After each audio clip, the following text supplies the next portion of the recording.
Jajaran Satreskrim Poltabes Banjarmasin, Polda Kalsel telah meringkus pelaku pembunuhan Zahra Dilla, 20, mahasiswi Fakultas Ekonomi dan Bisnis, Universitas Lambung Mangkurat.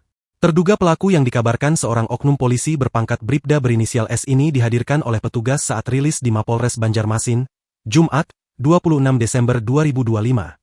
Tampak tersangka mengenakan baju oranye dengan celana pendek dengan tangan terborgol di belakang.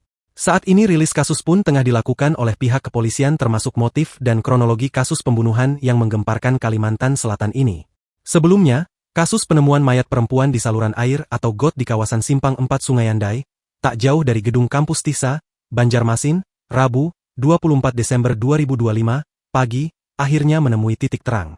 Korban Zahra Dilla, 20, warga Loktamu, Kabupaten Banjar dan mahasiswi Fakultas Ekonomi dan Bisnis, Universitas Lambung Mangkurat Banjarmasin itu ternyata merupakan korban pembunuhan.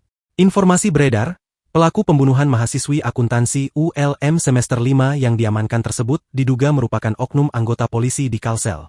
Bahkan di sejumlah sosial media telah beredar kesatuan serta nama pelaku. Namun saat dikonfirmasi, Kamis, 25 Desember 2025, Kabid Humas Polda Kalsel, Kombes Pol Adam Erwendi belum bersedia memberikan keterangan terkait dugaan status oknum anggota polisi tersebut.